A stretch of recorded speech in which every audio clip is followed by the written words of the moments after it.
Os versos de 1 a 6, assim diz a palavra do Senhor.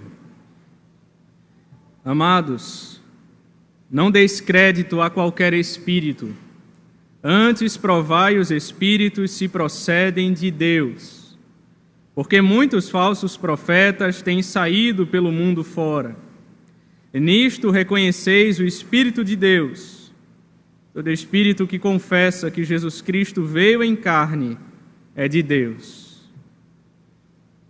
E todo espírito que não confessa Jesus não procede de Deus.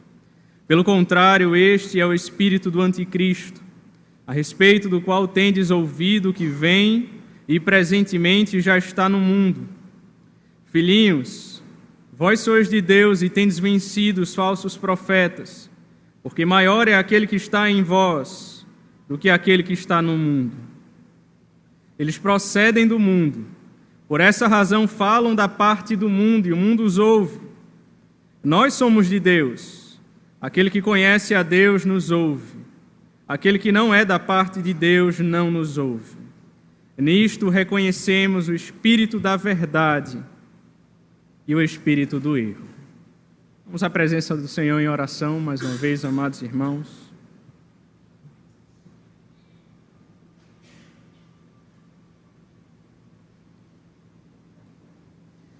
Senhor Deus, amado Pai, mais uma vez te clamamos.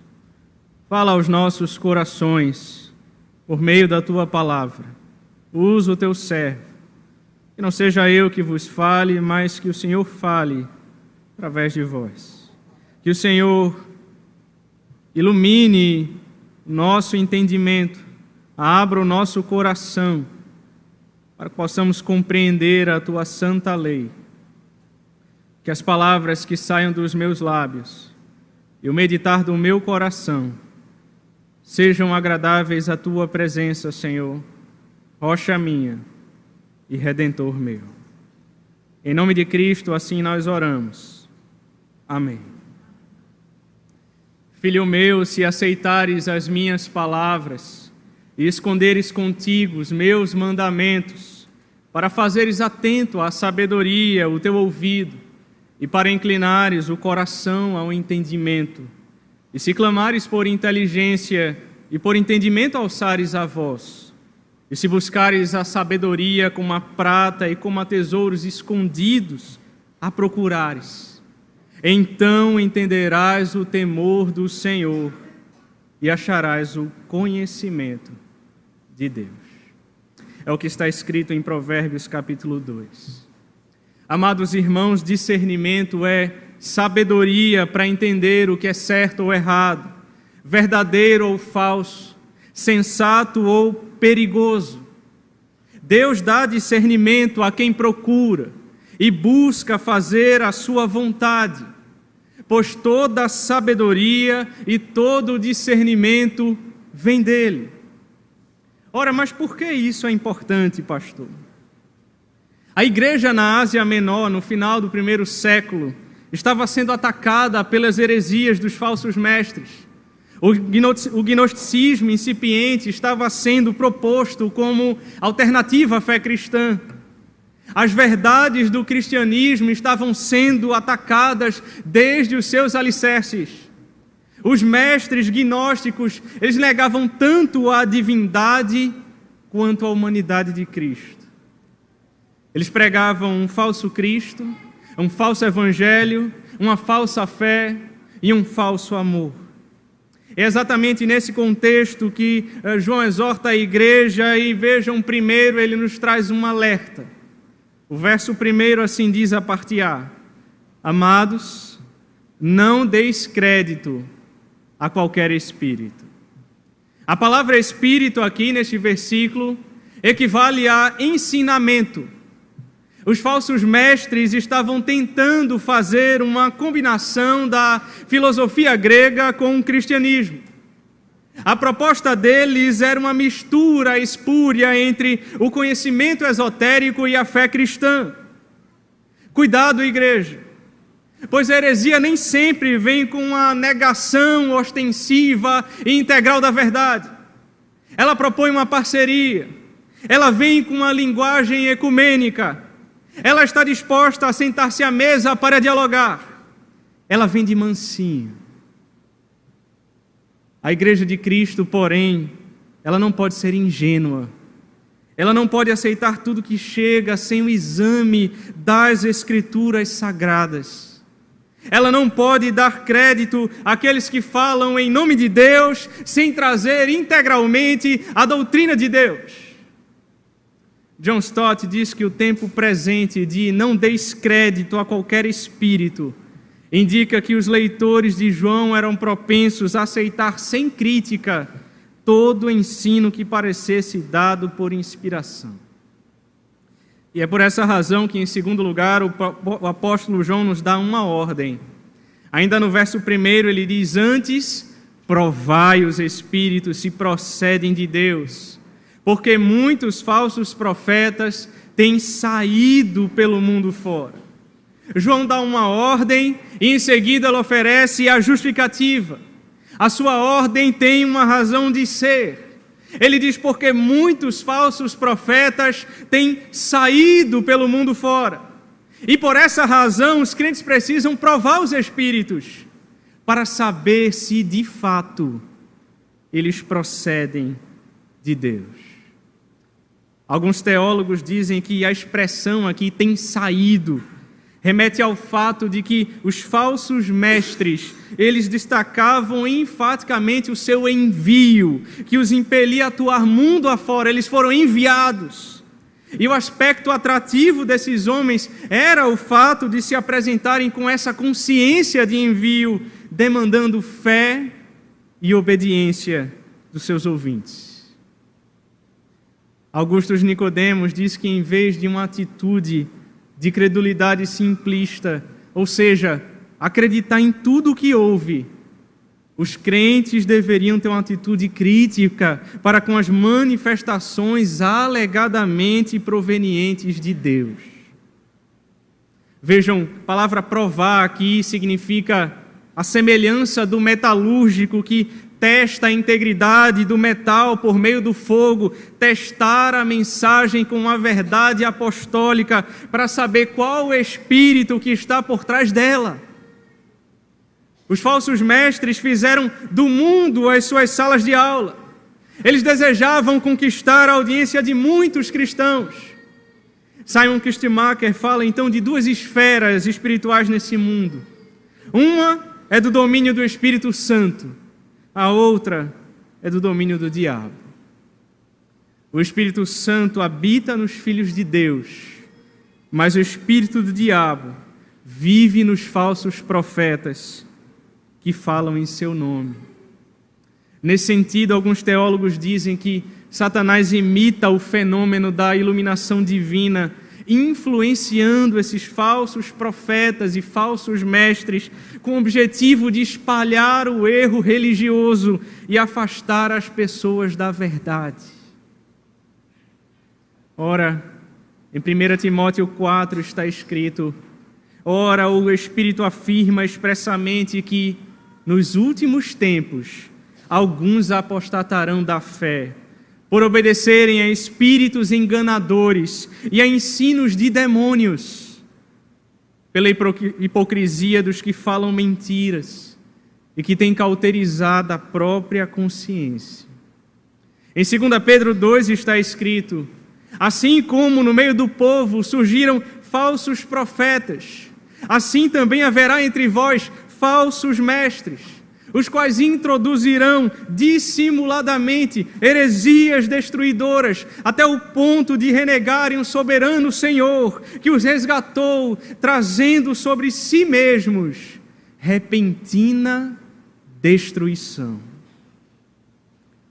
E muitos seguirão as suas práticas libertinas, e por causa deles será infamado o caminho da verdade.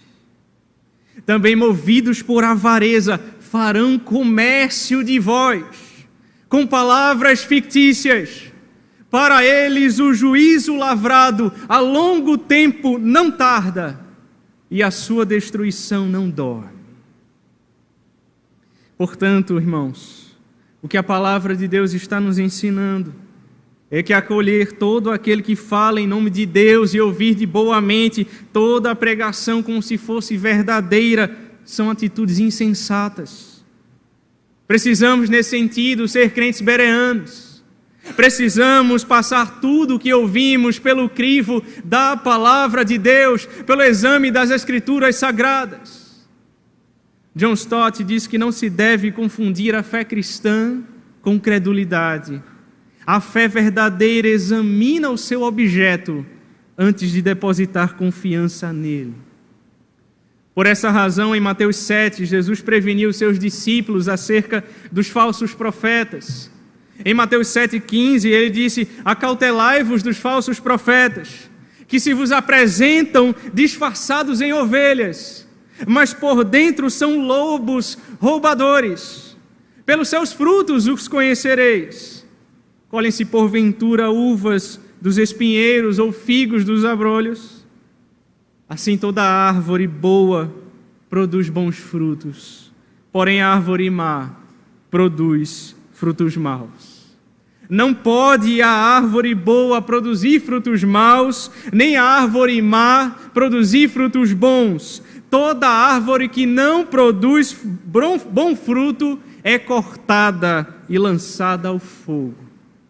Assim, pois, pelos seus frutos os conhecereis. Em Marcos 13 também, a partir do verso 22, Jesus advertiu que surgirão falsos cristos e falsos profetas, operando sinais e prodígios para enganar, se possível, os próprios eleitos, a própria igreja do Senhor. Estai vós de sobreaviso, tudo vos tenho predito. Por essa razão, irmãos, pesa sobre nós, liderança da igreja, uma grande responsabilidade. Em Atos 20, o apóstolo Paulo disse: atendei por vós e por todo o rebanho sobre o qual o Espírito Santo vos constituiu bispos, para pastoreardes a igreja de Deus, a qual ele comprou com seu próprio sangue. Eu sei que depois da minha partida, entre vós penetrarão lobos vorazes, que não pouparão rebanho, e que dentre vós mesmos se levantarão homens falando coisas pervertidas, para arrastar os discípulos atrás deles. Portanto, vigiai, lembrando-vos de que por 3 anos, noite e dia, eu não cessei de admoestar com lágrimas a cada um. Esse era o zelo e o cuidado do apóstolo Paulo. Cuidado, irmãos. Ainda hoje há muitas vozes clamando por nossa atenção. Hoje é tudo muito fácil. Você não precisa nem mesmo se deslocar. A internet está cheia de pessoas falando todo tipo de coisa em nome de Deus. Cheio de falsos profetas. Há uma urgente necessidade de discernimento entre os cristãos, a não dar crédito a tudo o que ouve. Porém, mais assustador do que a pregação herética dos falsos profetas é o silêncio dos profetas de Deus.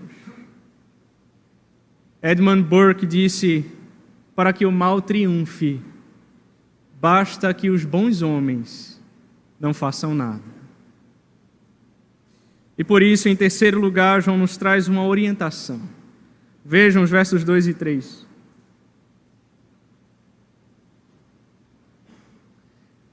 Nisto reconheceis o Espírito de Deus. Todo espírito que confessa que Jesus Cristo veio em carne é de Deus. E todo espírito que não confessa Jesus não procede de Deus. Pelo contrário, este é o espírito do anticristo, a respeito do qual tendes ouvido, que vem e presentemente já está no mundo. Simon Kistemaker diz que no grego aqui João usa o tempo perfeito para a palavra veio, a fim de indicar que Jesus veio em natureza humana e ainda agora no céu ele possui uma natureza humana. Ou seja, além de sua natureza divina, ele também tem uma natureza humana. Os falsos mestres gnósticos negavam tanto a divindade quanto a humanidade de Cristo. Eles negavam tanto a sua encarnação como a sua ressurreição. Eles negavam tanto o seu nascimento virginal quanto a sua morte expiatória. A cristologia deles procedia do anticristo. E embora o anticristo seja um personagem, nós já vimos que aparecerá no futuro, o seu espírito já opera no mundo. Se por um lado os verdadeiros profetas, irmãos, eles são instrumentos de comunicação do Espírito de Deus, pois todo espírito que confessa que Jesus Cristo veio em carne de João é de Deus. Por outro lado, os falsos profetas são instrumentos de comunicação do espírito do erro. Portanto, antes de podermos confiar em quaisquer espíritos, precisamos prová-los se procedem de Deus ou se procedem do diabo. Augusto Nicodemos diz que o anticristo é uma figura escatológica sombria que virá no fim dos tempos, cuja característica principal é a guerra contra o povo de Deus e o desejo de ocupar o lugar de Deus. Ele virá no poder de Satanás, fazendo sinais e prodígios, como vimos, e disseminando o erro, e sendo finalmente destruído pelo Senhor. Mas esse grande anticristo, ele tem o seu caminho preparado e seu surgimento facilitado por outros anticristos menores, o espírito do erro que opera e dispõe a mente das pessoas para ele. É por isso que o apóstolo João nos alerta: qualquer espírito que nega que Jesus é o Cristo e qualquer espírito que nega que Jesus veio em carne, não é de Deus. Barclay diz que para ser de Deus, um espírito deve confessar que Jesus é o Cristo, o Messias. Negar essa verdade é negar que Jesus é o centro da história, aquele para quem toda a história aponta e tem uma preparação. Negar esta verdade é negar que Ele é o cumprimento das promessas de Deus. Negar esta verdade é negar a sua soberania. Jesus Cristo veio não só para morrer, mas também para estabelecer o seu reino de graça e de glória. Entretanto, negar que Jesus veio em carne, ou seja, a sua encarnação, é negar que Ele pode ser o nosso exemplo. É negar que Ele seja o nosso sumo sacerdote que nos abre acesso à presença de Deus, ao trono da graça, onde nós podemos achegar confiadamente e acharmos socorro e graça em ocasião oportuna. Negar esta verdade é negar a redenção do corpo. Negar esta verdade é negar a reconciliação entre Deus e o homem. Negar essa verdade é negar que Ele seja o nosso Salvador. E não há na salvação em nenhum outro, porque debaixo do céu não existe nenhum outro nome pelo qual importa que sejamos salvos, a não ser o nome de Cristo. Simon Kistemaker disse: qualquer um que separa a natureza humana da natureza divina de Jesus Cristo fala sem a autoridade de Deus. E qualquer um que negue a natureza humana ou divina de Jesus não procede de Deus. Além disso, qualquer um que ensine que Jesus recebeu de Deus um Espírito divino quando foi batizado e que esse Espírito deixou quando Ele morreu na cruz, está distorcendo o Evangelho. Qualquer um que diga que depois da morte de Jesus é que Ele foi feito então Filho de Deus, não está apresentando a verdade da palavra de Deus. Escute, crente, todos esses mestres não falam como representantes de Jesus Cristo. Eles não foram comissionados por Deus e não são porta-vozes do Espírito de Deus neste mundo. Aqui João faz certamente uma distinção entre o conhecimento e a confissão. Não basta apenas saber que Jesus Cristo veio em carne, é preciso confessar essa bendita verdade. Até os espíritos impuros, vejam, reconheceram a divindade de Jesus durante o seu ministério. Quando, por exemplo, na ocasião da cura de um endemoniado em Cafarnaum, Marcos 1,24 diz que aquele homem possesso de espírito imundo bradou: que temos nós contigo, Jesus Nazareno? Vieste para perder-nos? Bem sei quem és, o Santo de Deus. Em Marcos 3, também após a cura de muitos, diz o texto sagrado que também os espíritos imundos, quando viam, prostravam-se diante dele e exclamavam: Tu és o Filho de Deus. Vejam, até os espíritos impuros reconheceram a divindade de Jesus Cristo, que Ele é Deus. Contudo, embora o conhecessem, não confessavam. O Espírito de Deus, porém, dá testemunho de que Jesus Cristo, sendo Deus, Ele se fez carne e habitou entre nós, cheio de graça e de verdade, e vimos a sua glória, glória como do unigênito do Pai. O ministério particular do Espírito é testemunhar de Jesus. Em João 15, 26, Jesus Cristo disse: Quando, porém, vier o Consolador, que eu vos enviarei da parte do Pai, o Espírito da verdade, que dele procede, esse dará testemunho de mim. Em João 16, ele disse que, quando vier, porém, o Espírito da verdade, ele vos guiará a toda a verdade. Porque não falará por si mesmo, mas dirá tudo o que tiver ouvido e vos anunciará as coisas que hão de vir. Ele me glorificará, porque há de receber do que é meu e vou-lo há de anunciar. O Espírito veio para testemunhar que Jesus não deixou de ser Deus ao se fazer homem. A sua encarnação não foi aparente, como ensinavam os falsos mestres, nem sua divindade foi uma mera simulação.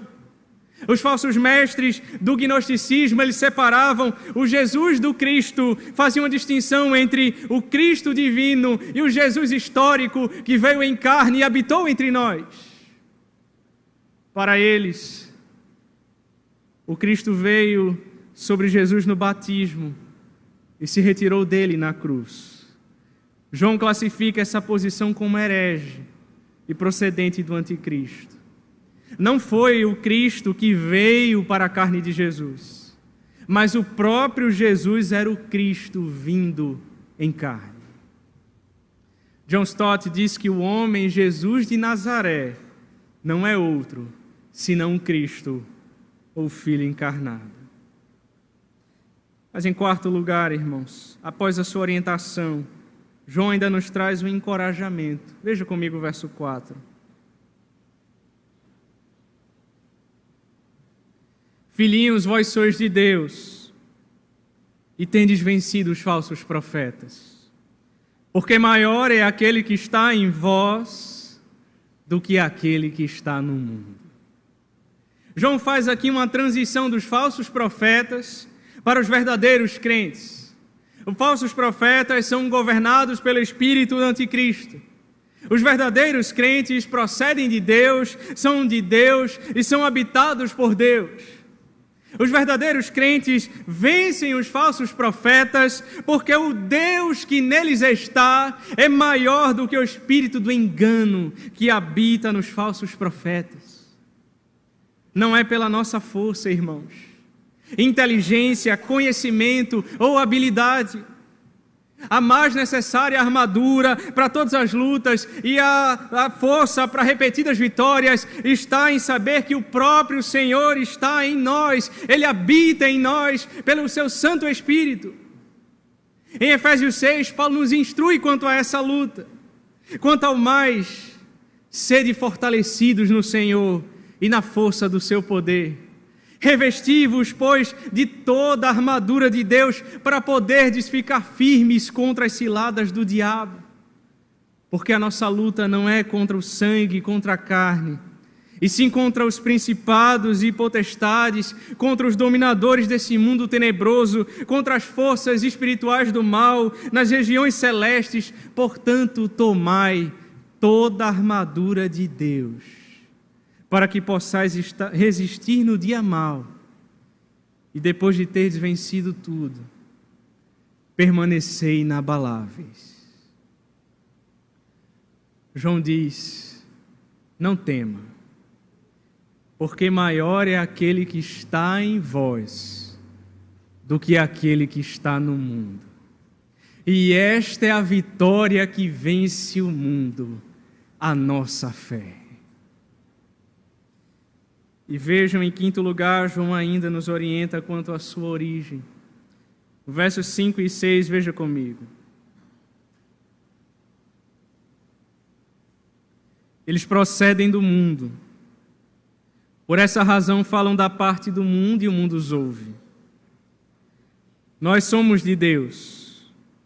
Aquele que conhece a Deus nos ouve. Aquele que não é da parte de Deus não nos ouve. Nisto reconhecemos o espírito da verdade e o espírito do erro. Simon Kistemaker diz que os falsos profetas são do mundo. Eles tiram os seus princípios do mundo, eles tiram os seus valores do mundo, eles tiram os seus cuidados, os seus objetivos de existência do mundo, no qual Satanás governa como príncipe. Alguém certa vez disse: pensamentos satanicamente inspirados são atraentes para as mentes mundanas. Os falsos profetas procedem do mundo. Os verdadeiros crentes procedem de Deus. O mundo ouve os falsos profetas, mas aqueles que são de Deus ouvem a palavra de Deus. Os bodes é que são atraídos pelas coisas desse mundo. As ovelhas de Cristo ouvem a sua voz. Por isso, em João 10, Jesus Cristo disse: as minhas ovelhas ouvem a minha voz, eu as conheço e elas me seguem. Eu lhes dou a vida eterna, jamais perecerão, e ninguém as arrebatará da minha mão. Aquilo que meu Pai me deu é maior do que tudo, e da mão do Pai ninguém pode arrebatar. Vivemos tempos difíceis, irmãos. Vivemos tempos difíceis. Há muitas vozes, há muitos falsos profetas, há muitos que falam, que se dizem em nome de Deus, mas que são lobos disfarçados de ovelhas. Vivemos tempos difíceis, em que eu e você precisamos buscar muita sabedoria e discernimento da parte de Deus, para não sermos enganados. Mas eu e você temos essa segurança, esse consolo da parte do Senhor. Nenhum filho irá se perder. Nenhum filho irá se perder. Em João 18, Jesus Cristo disse: todo aquele que é da verdade, ouve a minha voz. Feche os seus olhos e vamos orar.